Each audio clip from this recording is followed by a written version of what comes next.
Hallelujah. Napakaganda ng salita ng Panginoon, di po ba? Amen?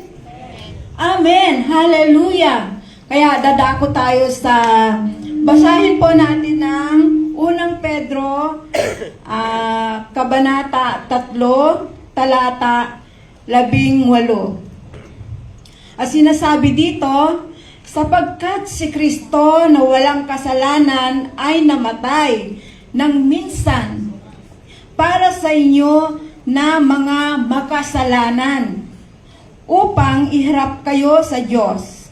Siya'y pinatay sa laman at muling binuhay sa Espiritu. Napakaliwanag, di po ba? Yung tinuro ni Pastor kanina, kalakip po nito, itong 1 Peter chapter 3 verse 18. Ang Panginoong Hesus ay namatay.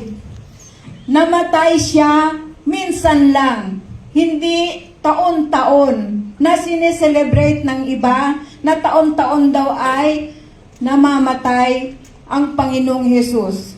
Minsan lang po siya namatay. At pagkatapos ng pagkaraan ng 3 araw, siya ay binuhay na muli ng Panginoon. Na sinasabi ni Pastor kanina, ang Panginoong Hesus ay umakyat sa langit. Bakit?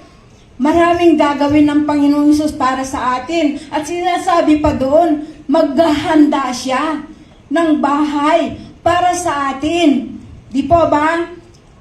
Yun po ba pagkakaintindi nyo kanina? Di ba sinabi ni Pastor, nandun ang Panginoong Hesus sa langit at maghahanda siya ng mansyon, ng bahay para sa atin. At pag naihanda niya na lahat, bababa siya dito sa atin, susunduin niya tayo at makakasama natin siya. Ngayon, yung sinasabi ni Pastor kanina, kung tayo hindi pa nakakaranas makipaglaban, napaka-blessed natin. Biyaya para sa atin, makikipaglaban tayo kasama ang Panginoong Hesus. Amen po ba? Ngayon po, kung meron ng lahat ng communion elements, itaas po natin ang tinapay.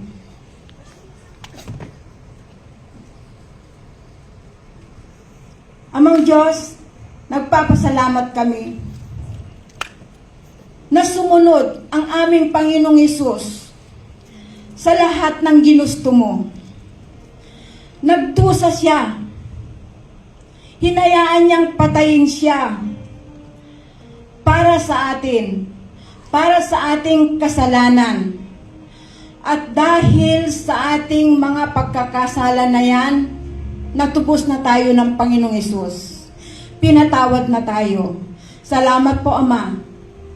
Tanggapin namin ang tinapay ng buhay na sumisimbolo sa katawan ng Panginoong Hesus. Amen. Kainin po natin.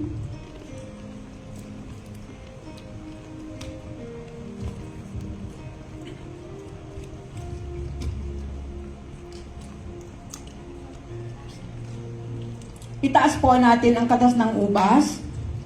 Amang Diyos, nagpapasalamat kami sa katas ng ubas na ito na sumisimbolo sa dugo na nabuhos, dugo ng Panginoon Hesus na nabuhos.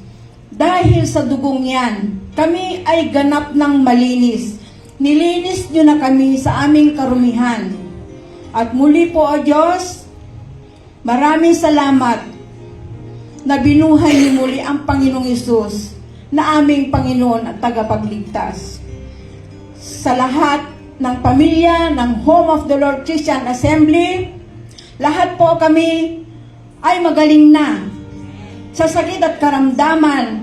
Kasama po si Pastor Jim Ederio. Sa lahat po na nakaugnay sa amin, nagpapasalamat kami, Ama. Kami ay magaling na. Kami ay merong kapayapaan. Salamat po, Ama. Sa pangalan ng Panginoon Hesus. Amen. Inumin po natin. Amang Diyos, nagpapasalamat kami sa araw na ito. Kami po ay pinagpala ninyo. Kami po ay pinagaling ninyo. Kami po ay binigyan ninyo ng kapayapaan ng aming mga puso.